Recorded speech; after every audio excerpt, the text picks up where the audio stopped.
The Takedown of Mancoba, Seven Angels Church. In the quiet hills of Mancoba, in South Africa's Eastern Cape, faith has long been a thread that binds communities together. Churches are not merely places of worship, they are spaces of identity, guidance, and moral grounding. Yet in 2018, one such church would become the center of a national crisis, exposing how belief, when shielded from scrutiny, can take a dangerous turn. The story of the Mancoba Seven Angels Church is not only one of violence and tragedy, but also of warning signs that institutions like the South African Human Rights Commission, SARC, and the Hague Commission for the Promotion and Protection of the Rights of Cultural, Religious and Linguistic Communities, CRL Commission, had long struggled to address. The Seven Brothers.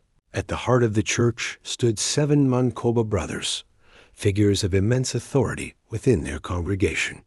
To their followers, they were not simply leaders, they were spiritual vessels, elevated to near divine status. Their word was law. Under their leadership, the church became an isolated world. Members were expected to withdraw from broader society. Children were removed from formal schooling. Modern medicine was rejected, and engagement with government structures was discouraged. The brothers cultivated a system where loyalty was absolute and outside influence was viewed as corruption. Within this environment, obedience was framed as faith, and questioning was seen as betrayal.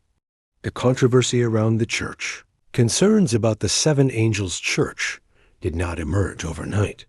Community members, educators, and local authorities had long raised alarms about children being denied their right to education and the increasing isolation of congregants. These concerns eventually drew the attention of national bodies tasked with protecting rights and monitoring religious practices. The South African Human Rights Commission, SAHRC, became involved due to potential violations of constitutional rights, particularly the rights of children to education and the broader concerns around dignity and freedom. Similarly, the CRL Commission had, in broader investigations across South Africa, been examining the commercialization and abuse of religion. While the Seven Angels Church was not the only group under scrutiny, it reflected a growing concern. Religious institutions operating without accountability, often in ways that harmed their own members. Despite these interventions and warnings, enforcement proved difficult. Religious freedom, a protected constitutional right, often created a complex space where authorities hesitated to act decisively until it was too late. The crimes behind the facade of spiritual purity, troubling realities unfolded. Members lived under strict control, with reports suggesting coercion, intimidation, and forced compliance with the brothers' rules. The church functioned less like a place of worship and more like a closed, authoritarian system. The isolation of the group allowed these practices to continue largely unchecked. Without external oversight, the brothers' authority deepened, and the line between religious leadership and criminality disappeared. What was framed as devotion became, in effect, domination. The attack on the Mancoba police station. The situation reached a breaking point in 2018. In a shocking escalation, armed members of the church attacked the Mancoba police station.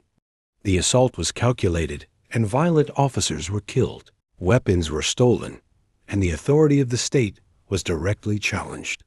The attack stunned the nation. It was no longer a matter of controversial religious practice. It had become an outright act of insurrection, revealing just how far the group had drifted from the bounds of lawful society. The police takedown. The state's response was swift and forceful.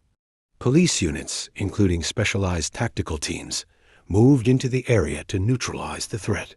What followed was a series of intense confrontations between law enforcement and armed members of the church. The rural quiet of Mancoba was shattered by gunfire and chaos.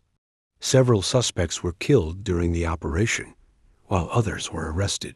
The once unquestioned authority of the Mancoba brothers collapsed under the pressure of armed intervention. The takedown marked the end of the church's control but it also exposed how deeply entrenched and dangerous the situation had become. The conviction. In the aftermath, the justice system took over. Arrested members faced serious charges, including murder, attempted murder, robbery, and unlawful possession of firearms. Court proceedings revealed the inner workings of the group, its rigid hierarchy, its isolation, and its defiance of state authority. Testimonies and evidence painted a stark picture of a community under control where belief had been weaponized. Convictions followed, and sentences were handed down, reinforcing the principle that no institution, religious or otherwise, is above the law. The closure of the church. With its leadership dismantled and its members dispersed, the Seven Angels Church effectively ceased to exist. Its structures remained, but its power was gone. Children who had been excluded from education began the slow process of reintegration. Former members faced the challenge of rebuilding lives outside the only system they had known. For oversight bodies like the SAHRC and the CRL Commission, the collapse of the church underscored the urgency of their work. It became a case study in the dangers of unregulated religious authority and the consequences of delayed intervention. Conclusion.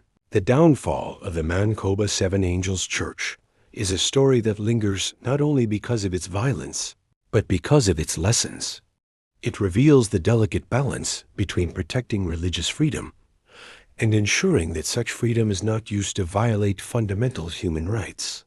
It highlights the critical role of institutions like the SAHRC and the CRL Commission, whose warnings often come before crisis, but whose power to act is sometimes limited. Above all, it is a reminder that faith, when placed beyond accountability, can be transformed into a tool of control, and that when warning signs are ignored, the cost is measured not only in lost lives, but in lost trust, fractured communities, and the long shadow of what could have been prevented.